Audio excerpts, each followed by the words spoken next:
أعوذ بالله من الشيطان الرجيم. بسم الله الرحمن الرحيم. يا أيها الناس اتقوا ربكم إن زلزلة الساعة شيء عظيم. صدق الله العظيم. سورۃ الحج ہے 17واں پارہ آدھے سے اور 18واں پارہ مکمل اس کا درس قرآن ہے۔ سب سے پہلے سورۃ الحج کو حج کیوں کہتے ہیں؟ کیونکہ اس کے اندر حج کے احکامات موجود ہیں۔ اللہ تبارک و تعالیٰ فرماتے ہیں یا ایھا الناس اتقوا ربکم، یہاں سے قیامت کی وحشت، قیامت کا خوف اس کو بیان کیا جا رہا ہے کہ قیامت کا اتنا سخت خوف ہوگا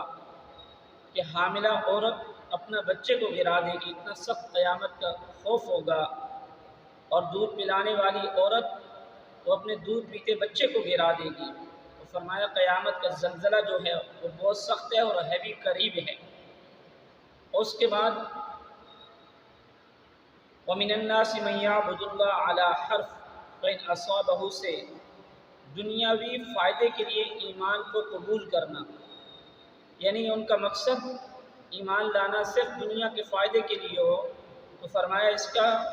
کوئی فائدہ نہیں ہے۔ تم نے جو ایمان قبول کرنا ہے وہ اللہ تبارک و تعالیٰ کی رضا کے لیے قبول کرنا ہے۔ اس کے بعد وَإِذْ بَوَّأْنَا لِإِبْرَاهِيمَ مَكَانَ الْبَيْتِ أَلَّا تُشْرِكْ بِي شَيْئًا وَطَهِّرْ بَيْتِيَ، کعبۃ اللہ کی تعمیر کا بیان ہو رہا ہے کہ اللہ تبارک و تعالیٰ کا جو سب سے پہلا گھر ہے بیت اللہ، اس کی تعمیر یہاں سے بیان کی جا رہی ہے۔ اس کے آگے وَيَذْكُرُ اسْمَ اللَّهِ فِي أَيَّامٍ مَّعْلُومَاتٍ، ایام قربانی اس کا بیان ہو رہا ہے کہ قربانی کے جو دن ہیں ان کی معلومات، ان کے بارے میں علم ہے کہ وہ کتنے ہیں۔ ایک 10 ذی الحجہ، 11 ذی الحجہ اور 12 ذی الحجہ، یہ 3 دن ہیں، ان کے اندر قربانی کی جا سکتی ہے۔ اس کے علاوہ جو دن ہیں ان کے اندر قربانی کرنا جائز نہیں ہے۔ لَن يَنَالَ اللَّهَ لُحُومُهَا وَلَا دِمَاؤُهَا، یہاں سے قربانی کا مقصد بیان کیا جا رہا ہے کہ قربانی کا مقصد کیا ہے کہ اللہ تبارک و تعالیٰ کی ذات کے پاس نہ ہمارا خون پہنچتا ہے، نہ اللہ کے پاس ہمارا گوشت پہنچتا ہے، بلکہ اللہ تبارک و تعالیٰ ہمارے دل کی کیفیت کو دیکھنا چاہتے ہیں۔ اللہ تبارک و تعالیٰ یہ دیکھنا چاہتے ہیں کہ اس بندے کی قربانی کرنے کا مقصد کیا ہے۔ تو جو مقصد ہے وہ اللہ تبارک و تعالیٰ کا حکم ہے، انسان کے دل کے اندر تقویٰ پیدا ہونا چاہیے۔ اس کے بعد أُذِنَ لِلَّذِينَ يُقَاتَلُونَ بِأَنَّهُمْ ظُلِمُوا، یہاں سے پہلی مرتبہ جہاد کی اجازت کا بیان ہو رہا ہے۔ اس سے پہلے یہاں سے پہلے اس آیت سے پہلے جہاد کی اجازت نہیں تھی، بلکہ یہاں سے اللہ تبارک و تعالیٰ نے جہاد کی اجازت دی ہے۔ اس کے بعد آگے وَمَا أَرْسَلْنَا مِن قَبْلِكَ مِن رَسُولٍ سے حضور اکرم صلی اللہ علیہ وآلہ وسلم کو تسلی دی جا رہی ہے کہ اے معبود، آپ نے ان کی باتوں کو دیکھ کر متنفر نہیں ہونا ہے، آپ کے دل پہ کوفت نہیں آنی چاہیے، آپ نے پریشان نہیں ہونا ہے۔ کیوں کہ آپ سے پہلے بھی انبیاء علیہ السلام کے ساتھ ان کی امتیں اسی طرح کرتی رہی ہیں، اسی لیے ہم آپ کو یہ واقعات بتا رہی ہیں۔ اس کے بعد آگے یا ایھا الناس ضرب مثل فاستمعوا لہ، یہاں سے اللہ تبارک و تعالیٰ کی ذات نے یہ جو کفر کے معبودان باطلہ تھے ان کی نفی فرما رہے ہیں، کہہ رہے ہیں کہ اللہ تبارک و تعالیٰ کی یہ جو تمہارے بڑے بنے ہوئے ہیں ان میں تو اتنی ہمت نہیں ہے کہ یہ ایک مکھی اس کے پر کے ساتھ جو سالن لگ جائے یہ اس کو واپس نہیں لا سکتے، تو یہ باقی تمہارا کیا کام کر سکیں گے۔ آگے لِيَكُونَ الرَّسُولُ شَهِيدًا عَلَيْكُمْ وَتَكُونُوا شُهَدَاءَ عَلَى النَّاسِ، یہ امت محمدیہ صلی اللہ علیہ وآلہ وسلم کی فضیلت کو بیان کیا جا رہا ہے کہ حضور اکرم صلی اللہ علیہ وآلہ وسلم کی امت کی یہ فضیلت ہوگی۔ القیامت والے دن یہ امت محمدیہ پہلی امتوں کی گواہی دے گی کہ ان کے پاس اللہ کے انبیاء آتے رہے، نبی آتے رہے، یہ ان کو جھٹلاتے رہے۔ یہ حضور اکرم صلی اللہ علیہ وآلہ وسلم کی امت کی خوبی ہوگی۔ آگے پارہ نمبر 18 ہے، اس کی سورت کا نام ہے سورۃ المؤمنون۔ اس کو سورۃ المؤمنون اس وجہ سے کہتے ہیں اس کے اندر مومنوں کی صفات کو بیان کیا جا رہا ہے۔ پہلی 10 آیتوں کے اندر مومنوں کی 7 صفات بیان کی گئی ہیں، اور وہ مومن جو ان 7 صفات پر عمل کرے گا تو اللہ تبارک و تعالیٰ فرما رہے ہیں کہ وہ مومن قد افلح المؤمنون، وہ مومن کامیاب ترین ہوگا، الذین هم فی صلاتهم خاشعون، وہ مومن جو نماز کے اندر خوشی اور خضوع رکھتا ہو، وہ مومن جو بری باتوں سے اعراض کرتا ہو، وہ مومن جو زکوٰۃ ادا کرتا ہو، وہ مومن جو اپنی شرمگاہوں کی حفاظت کرتا ہو، اور وہ مومن جو لیانی گفتگو سے بھی اعراض کرتا ہو، یہ 7 صفات۔ اور آخر میں اللہ تبارک و تعالیٰ کی ذات نے پھر فرمایا کہ وہ مومن کامیاب ہے جو نماز کی پابندی کرتا ہو، اول بھی نماز آخر بھی نماز۔ جو قوم اپنی نماز کی پابندی کرتی ہے اللہ تبارک و تعالیٰ کے ہاں، وہ ہمیشہ کامیاب ہوگی۔ اس کے بعد آگے نوح علیہ السلام کی کشتی کا، وَلَقَدْ أَرْسَلْنَا نُوحًا إِلَىٰ قَوْمِهِ فَقَالَ يَا قَوْمِ اعْبُدُوا اللَّهَ۔ یہاں سے حضرت نوح علیہ السلام کی رسالت کا بیان ہو رہا ہے کہ اللہ تبارک و تعالیٰ نے حضرت نوح علیہ السلام کو اپنی قوم کے لیے بھیجا۔ نوح علیہ السلام کو دعوت دیتے رہے، وہ انکار کرتے رہے، پھر اللہ تبارک و تعالیٰ نے حکم دیا کہ آپ کشتی بنائیں، جو اہل ایمان ہیں ان کو بٹھا لیں، اور جو کافر ہیں ان پر عذاب آیا اور وہ وہیں کے وہیں اس کے اندر غرق ہو گئے۔ پھر اس کے بعد وَجَعَلْنَا ابْنَ أُمَّهُ وَآيَةً وَآوَيْنَاهُمَا إِلَىٰ رَبْوَةٍ، یہاں سے ربوہ کا ذکر اور اس کا معنی ہے حضرت عیسیٰ علیہ السلام اور ان کی والدہ عیسیٰ ابن مریم، ان کا جو بادشاہ وقت تھا وہ ان کا دشمن تھا، ان کو قتل کرنا چاہتا تھا، تو اللہ تبارک و تعالیٰ نے ان کے اونچے مقام پر، ربوہ کہتے ہیں ٹیلے کو، ایک اونچی جگہ کو، اس پہ چلے گئے،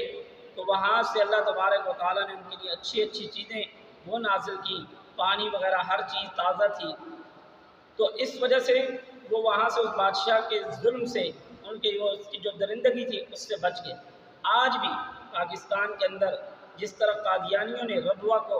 کہا کہ یہ ہمارا ربوہ ہے، یہ اونچی جگہ، یہ مقدس جگہ ہے، فرمایا کہ نہیں، ایسا نہیں ہے، یہ تمہارے بارے میں نہیں اتری ہوئی، یہ تو حضرت عیسیٰ بن مریم کے بارے میں ہے۔ اور اسی وجہ سے مولانا منظور الیاس چنوٹی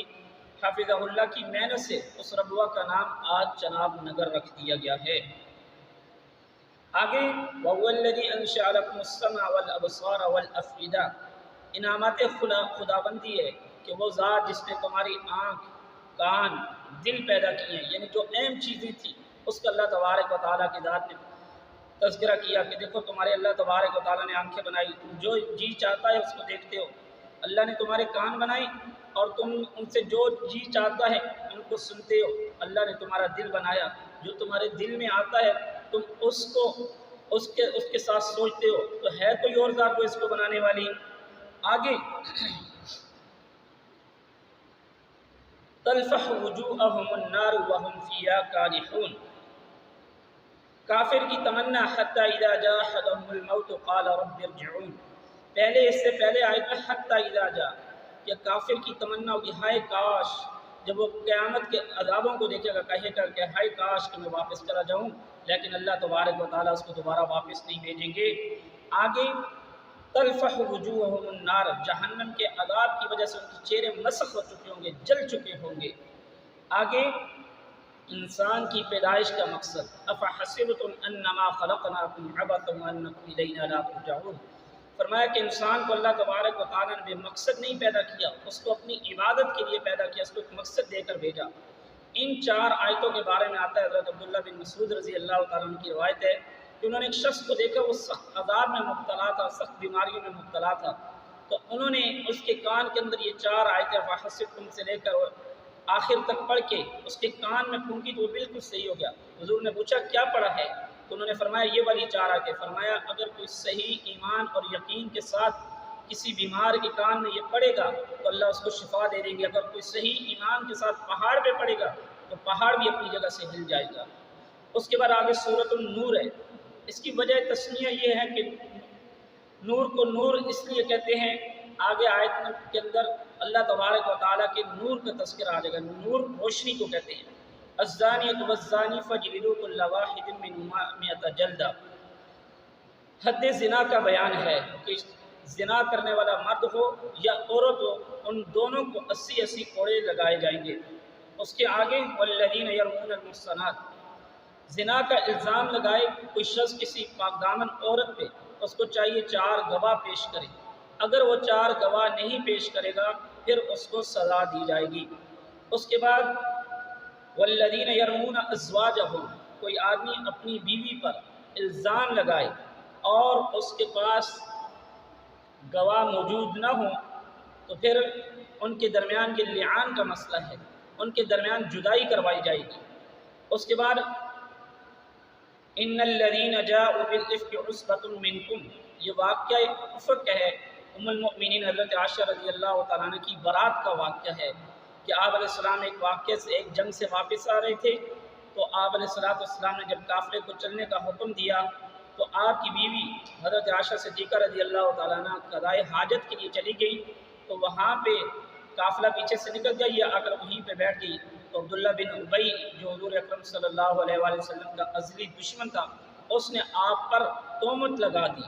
تو اللہ تبارک و تعالیٰ نے اپنی پاک دامنی کو بیان کیا، ھذا بہتان عظیم، یہ تو بہت بڑی بہتان ہے، اللہ تبارک و تعالیٰ نے آپ کی پاک دامنی قرآن مجید کے اندر بیان کی ہے۔ اس کے بعد آگے یا ایھا الذین لا تدخلوا بیوتا غیر بیوتکم، کہ گھر کے اندر مکان میں چاہے اپنا ہے یا کسی کا ہے بغیر اجازت کے کسی کے گھر کے اندر جانا نہیں چاہیے، یہ اللہ تبارک و تعالیٰ قرآن میں ارشاد فرمانے کسی کے گھر میں یا اپنے گھر میں بھی بغیر کسی اجازت کے نہیں جاؤ، اور دوسرا جب جاؤ تو ان گھر والوں کو سلام کر کے ان سے اجازت لے کر اس گھر کے اندر داخل ہو۔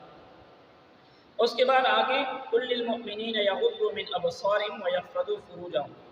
اللہ تبارک و تعالیٰ نے آنکھ کی اور عصمت کی حفاظت کا حکم دیا ہے، آنکھ کی حفاظت مرد کو بھی ہے اور عورت کو بھی ہے۔ اس آیت سے پتہ چلتا ہے کہ مرد کو ایک چیز آنکھ کی حفاظت نظر نیچی کرنے کا، اور عورت کو بھی یہی حکم ہے، اور ساتھ دوسرا یہ ہے کہ اپنی حفاظت بھی کرنی ہے، اپنی شرمگاہ کی حفاظت بھی کرنی ہے۔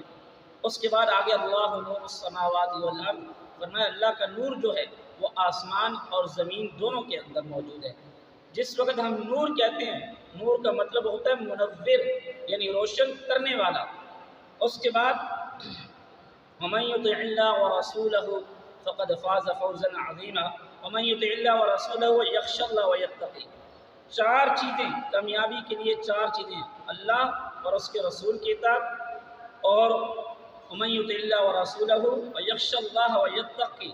اور تقوی بھی اختیار کرے۔ فرمایا چار چیزیں جب انسان میں آئیں گی تو یہ انسان کامیاب ہوگا۔ اس کے بعد آگے فرمایا یا ایھا الذین آمنوا یستأذنکم الذین ملکت ایمانکم، اے ایمان والو ان تین اوقات میں، چاہے وہ غلام ہے، باندی ہے، کوئی بھی ہے، ان کو بھی چاہیے کہ ان تین اوقات کے اندر بغیر اجازت کے، بغیر کسی اجازت کے گھر میں داخل نہ ہوں۔ اس کے بعد سب سے آخر میں فرمایا انما المؤمنون الذین آمنوا باللہ ورسولہ، کہ مخلص مسلمانوں کی اللہ تبارک و تعالیٰ نے تعریف کی ہے اور منافقین کی مذمت کی ہے۔ کہ آپ علیہ السلام ایک واقعہ احزاب میں،